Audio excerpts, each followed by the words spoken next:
want to introduce our guest speaker, Jeff Louie. You can start making your way up here. Jeff has been a dear friend personally and also of the home church for a number of years. Jeff's been a pastor in New York and San Francisco. He was a a professor of theology at Western Seminary, and he now pastors at Peninsula Bible Church. He's got a lovely wife, Judy, 2 daughters, is that correct? And then 4 grandkids. So welcome, Jeff.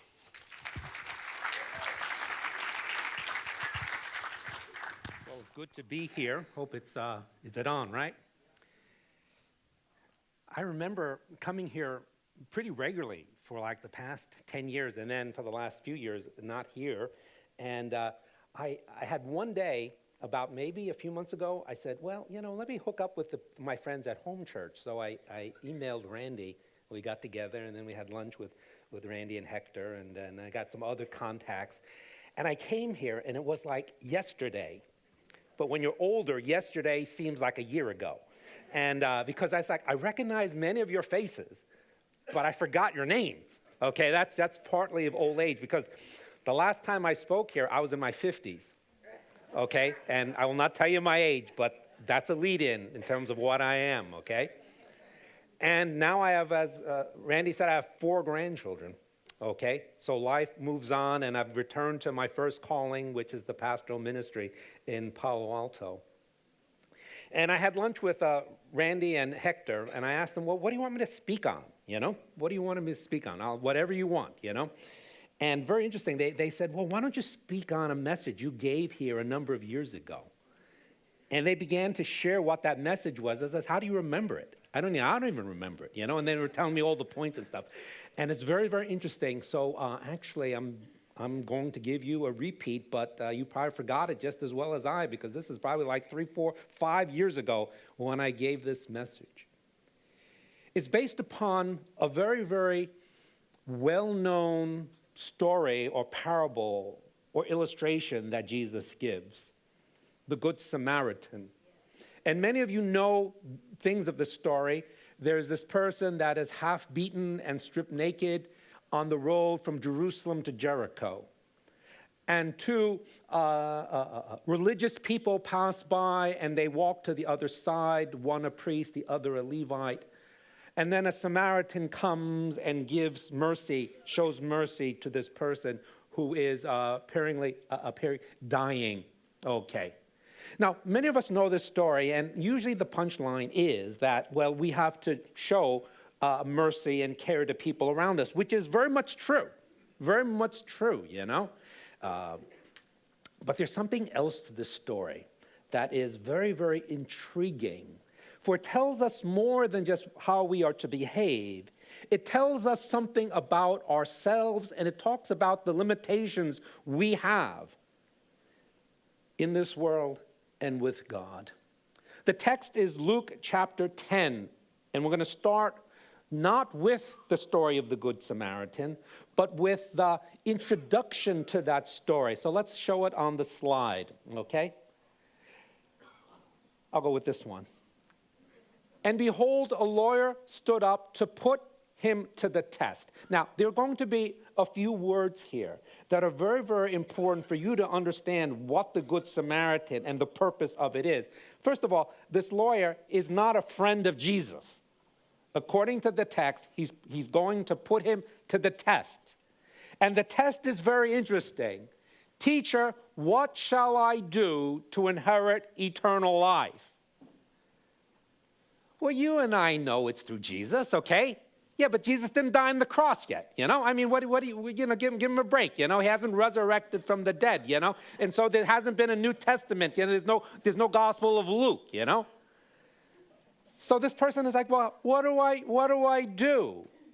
And it's very, very interesting because the Old Testament is based upon what we call the law of Moses. And it's a lot of legal things to obey, morality, civil responsibility, and civil penalty, sacrifices. So the lawyer was trying to say, well, here it is. Out of the encyclopedia of the Old Testament, give me 1 or 2 verses that summarize everything. that if I do, I deserve or reserve a place before God.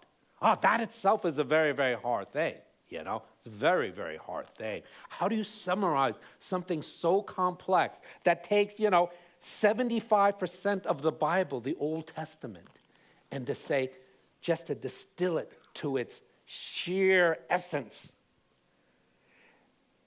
And he said to him, Jesus said to him, what is written in the law?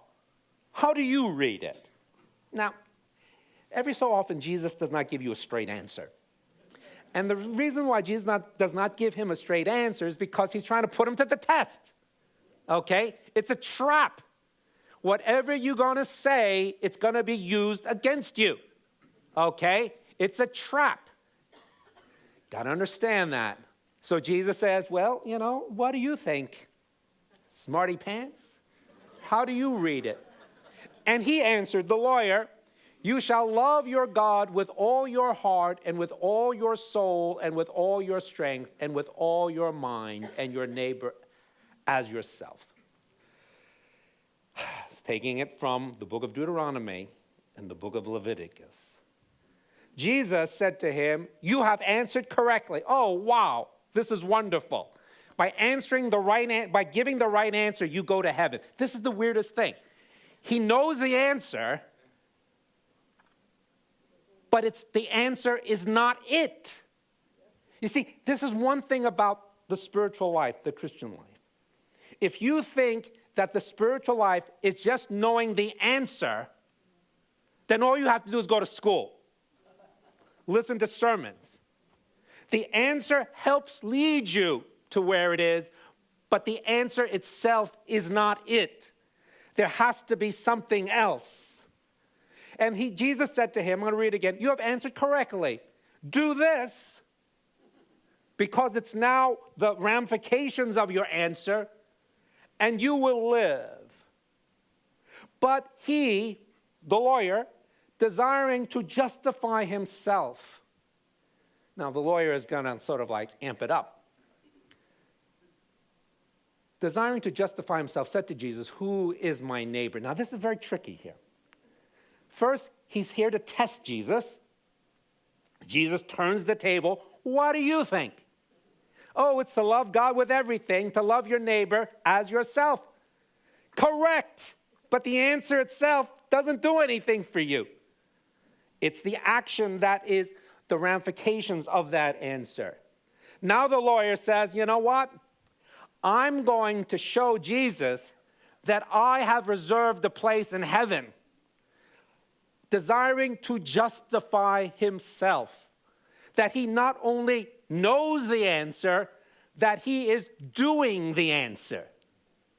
See, this is really tricky. Most people studying this, the Good Samaritan, don't see this. He's asking the question, now he's saying, yeah, and Jesus, you know what? I'm good to go with God. But he, desiring to justify himself, said to Jesus, and who is my neighbor? Because with this answer that Jesus gives, I not only, as the lawyer, know the answer, but I'm one of the elite who have done it myself. To which Jesus decides he takes off his gloves. And he gives a parable that is incredibly interesting, detailed. And when you understand the intricacies of this, it is a phenomenal story that he will give. This is important for us as we live in the Bay Area. And the reason is, in the Bay Area, we come across all different types of people in the Bay Area.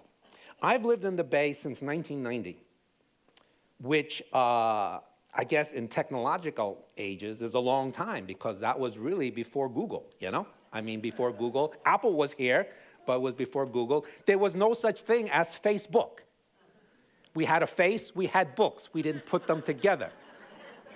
We didn't have Twitter. No such thing as Twitter. We didn't even have, I don't even know we had the internet. Or we had some guy in some basement with a server or something, and you could get to his site and stuff like that. That's about it. There was no Amazon. We couldn't buy anything. Okay? Couldn't buy anything. The Bay Area has changed, and with it has been the spiritual climate. Used to be a lot more people went to church in the Bay. A lot less people come now. They're coming from all across the world. And one of the things that this Good Samaritan story tells me is that Jesus first answers the person where this person is and does not just write him off as some huckster tricking me, and I'm not going to answer your question. Be away with me, I have no time for you. Jesus takes time to dialogue. And he does not give him an answer that he wants to hear. But he is very polite and very kind, and he will give him the answer that he needs to hear. And that's very much a key to how you do ministry in the Bay Area. You got to be kind to everybody, but you got to give them a message, not that they want, but what they need. Here comes the story of the Good Samaritan. Next slide. Jesus replied, "A man was going down from Jerusalem to Jericho, and he fell among robbers who stripped him and beat him and departed, leaving him half dead. Now by chance a priest was going down that road, and when he saw him, he passed on the other side. So likewise a Levite, when he came to the place and saw him, passed by the other side." Now again, priests and Levites, we're not going to spend a lot of time. These are religious servants. They would be your ministers, your pastors, okay? People, I won't have it. Me, okay? Randy, okay? Those are the type people, okay? But we walk on the other side. But a Samaritan is someone who is like a cult figure, okay? It's like he doesn't really believe in the traditional Judaism. It's sort of a twisted version of Judaism. But a Samaritan, as he journeyed, came to where he was, and when he saw him, he had compassion. Next slide. He went to him, bound up his wounds, pouring on oil and wine. Now, I don't know why you're doing that, okay? You drink wine, you cook with oil. I don't use it as a first aid thing, but, that was back then, They didn't have, whatever, Band-Aids or, whatever, antibiotics. They didn't have penicillin back then, Then he set him on his own animal and brought him to an inn and took care of him.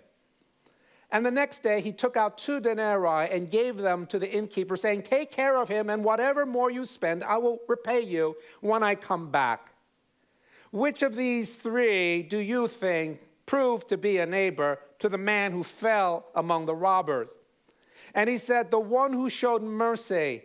And Jesus said to him, "You go and do likewise." Now keep the slide up, because with this we're going to go to the end of the message, okay?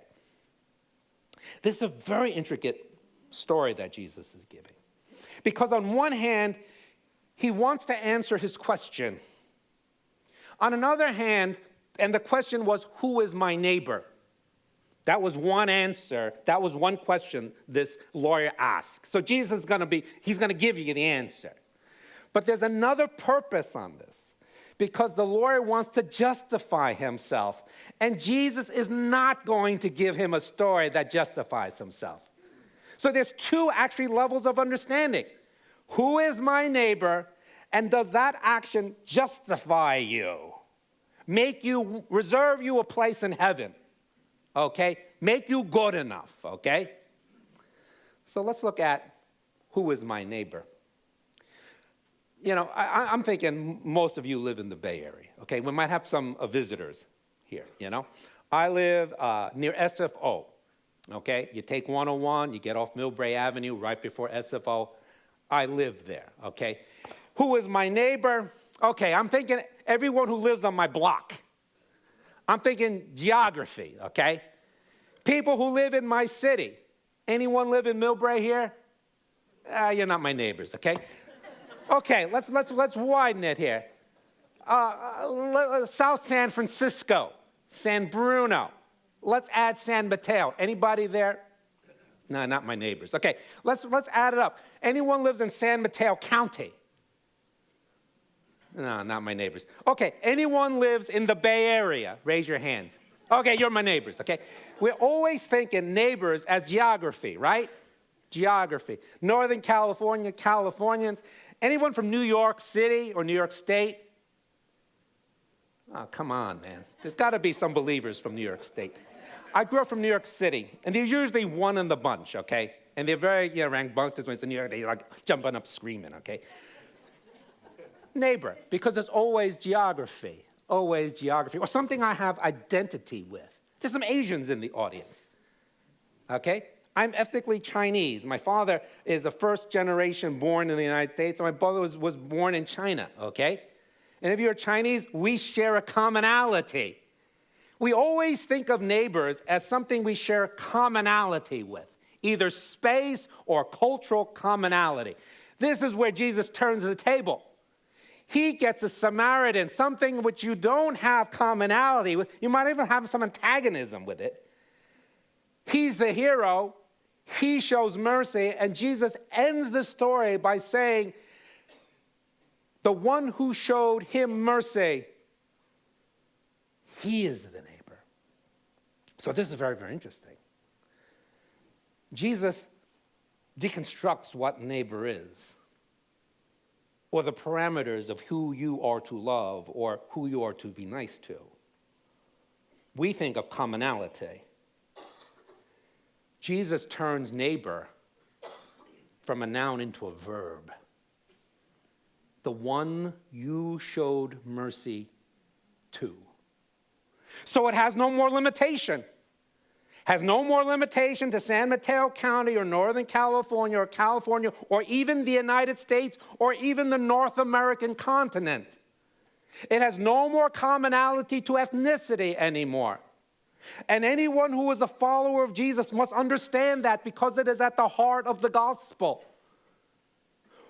For with Jesus' definition, which transcends geography and transcends commonality,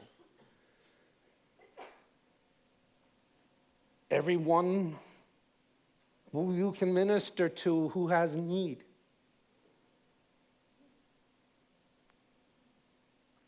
is your neighbor. Wow.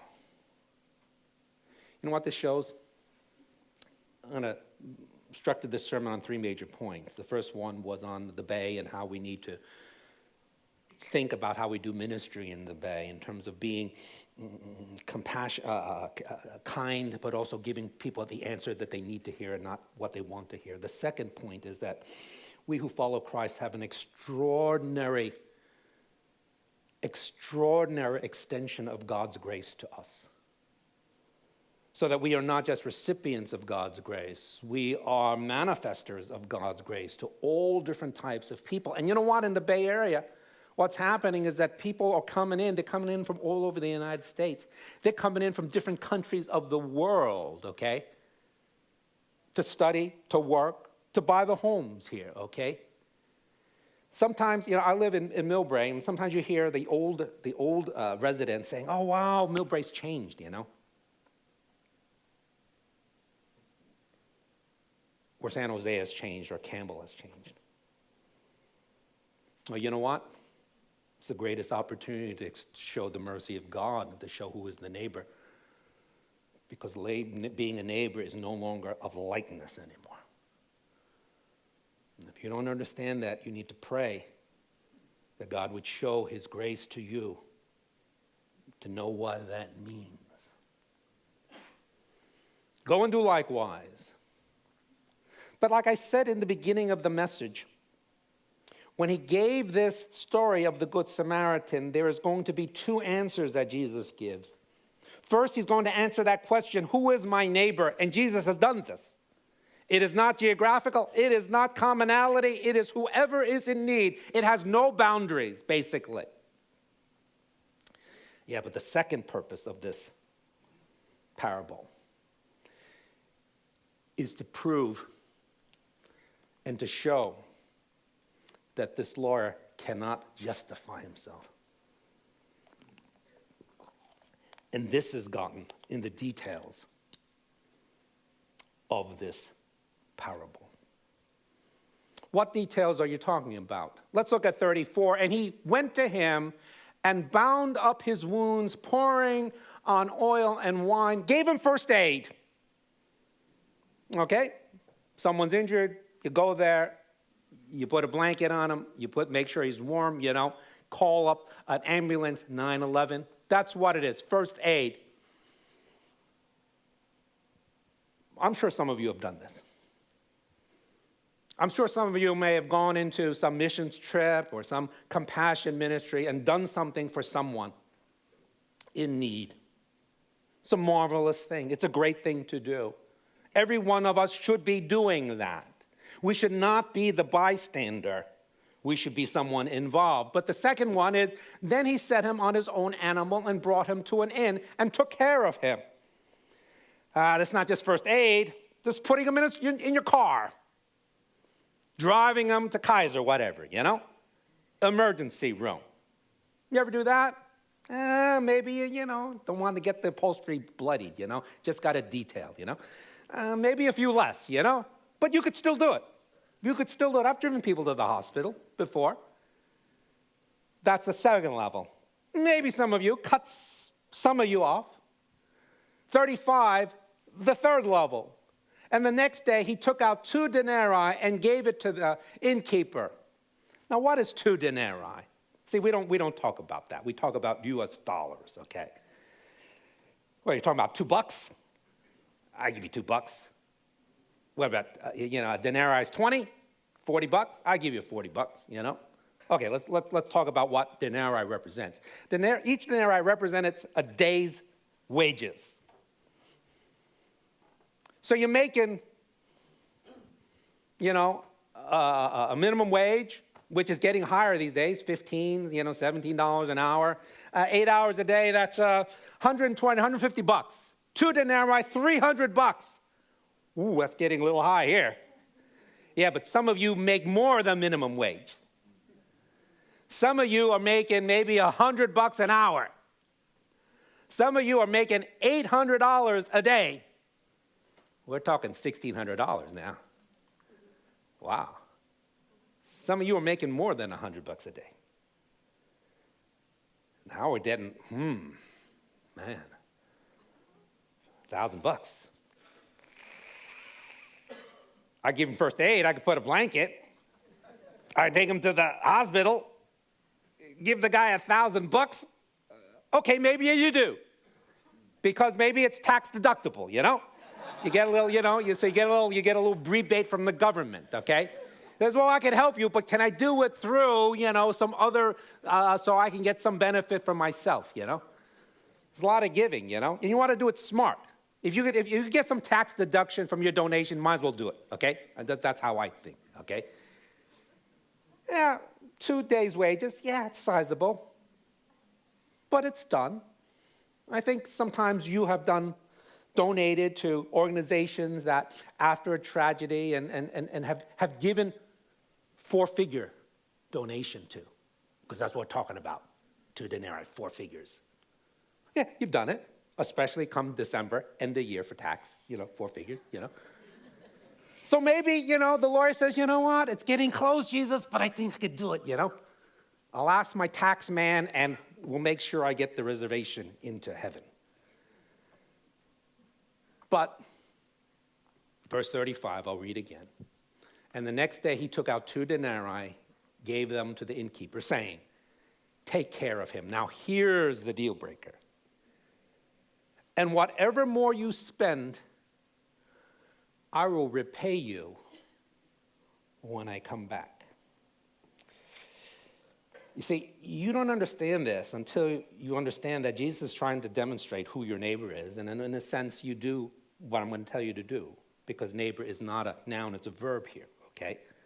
It's a recipient of mercy. But I'm going to also tell you a story that cannot justify you. Yeah, the first 3 categories you may make in, but the 4th one you'll never do.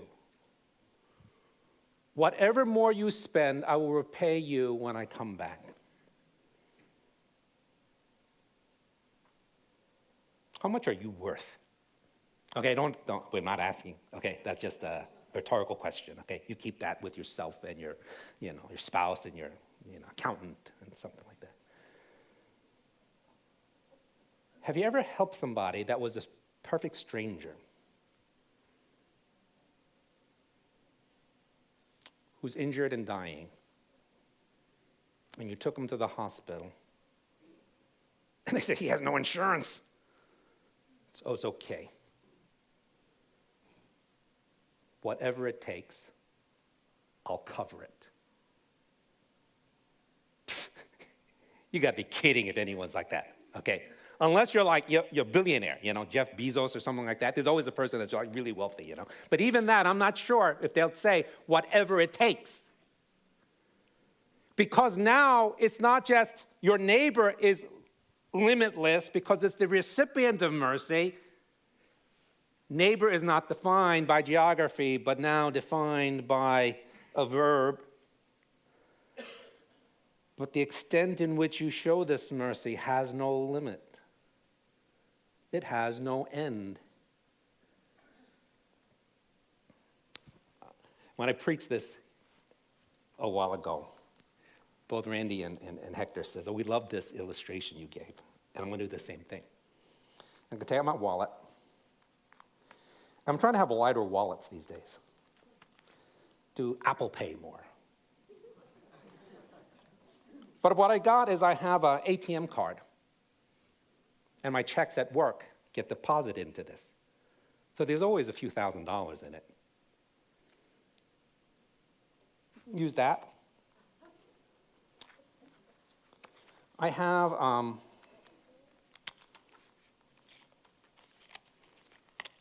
a venture card. I get travel points. I think it's 1.25 or something. You get enough, you get a free ticket someplace. I don't know what my limit is. They're giving out like, $10,000, $20,000 limit on this. I'm good for it.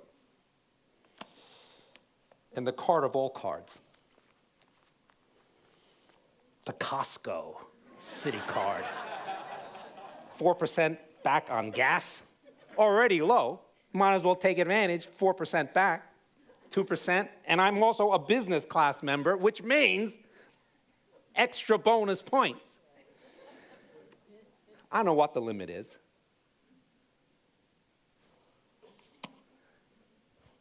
I probably have $50,000 here in credit. I also own a home in Millbrae. I paid my last mortgage payment in November.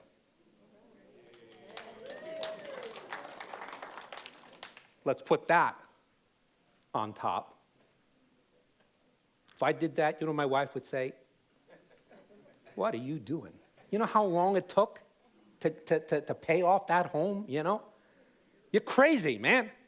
You're crazy. If any of us did that, here are all my equity line, even my house, since I paid for it, put it all in, plus my IRA and my 401 and the 403, and let's throw in my Social Security benefits. Everything. You're married, your partner would say, you're crazy, man. No one does that. The four-figure, yeah. But no one does everything. You know why? Because you can't. And this is the important detail of this parable. Jesus wants to show who the neighbor is and that there is no limitation. But he is also going to say, look, you cannot justify yourself because there's a level in which you can show kindness. And as a follower of Jesus, we must show kindness. But there is a level of our faith that you cannot even think of ever even coming close to. For none of us who are believers in Jesus Christ will ever stand before the proverbial pearly gates and justify ourselves by how good we are, or how much we give, or how kind we are. before God. Because no one can do that. It is impossible. It is impossible for the lawyer. It is impossible for me. It is impossible for you. To which Jesus says, that is all good. For who then gets to heaven? Who justifies himself? Well, Luke, you're going to have to wait another 10 plus chapters. And there'll be someone who dies on the cross. In every variation of Matthew, Mark, Luke, and John, the four, what we call literary gospels, one of the only things that unifies them in that having the same ending is at the end of all these four gospels, Jesus dies on a cross and is resurrected. You know, as a believer, be transformed by the grace of God. As a believer, think wisely as you minister in the Bay Area with a changing demographic in the Campbell, San Jose area. But as a believer, I tell you this. My spiritual and emotional health is not based upon how good I am. It is based upon the fact that I understand that as far as I can ascend to a spiritual maturity,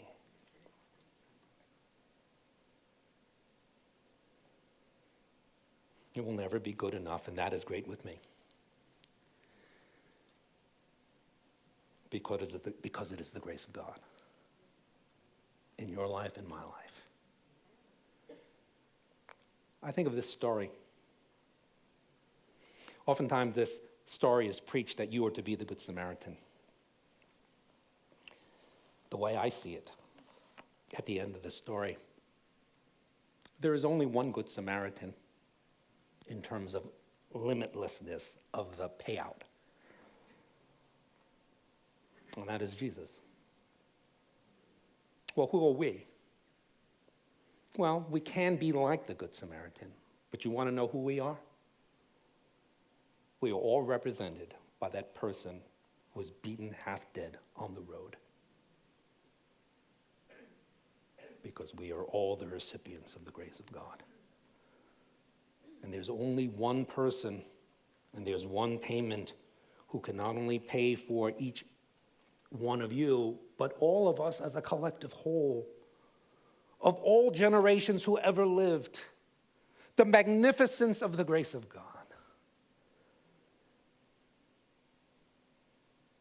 We're going to go into communion after a prayer. I'm going to pray for you, and then we're going to segue into the Lord's table. Allow me to pray for you, my friends. Heavenly Father, I pray for my friends at Home Church. I pray your grace upon them. I pray that this message will administer to us on many different levels, from a wisdom ministerial level, from an attitude of redefining who our neighbor is and showing grace to people who are different to us. But finally, understanding that at the end of the day, we stand before you by your grace as recipients of your grace, who showed no limitation when he died on the cross on our behalf, and he paid the price to make us well for everyone who believes. I pray, O Lord, that if there is someone who did not know this truth before they entered this sanctuary, that they accept and believe this truth now, and they understand fully the grace of God that exhibited at the cross and the atonement therein. For those of us who do believe, Raise us up from times of false guilt, depression, thinking that we need to be perfect in this life. We are not perfect. Jesus, you are perfect. We reflect you, but we are not perfect. Let our comfort always rest upon the grace of God. We pray this in Jesus' name.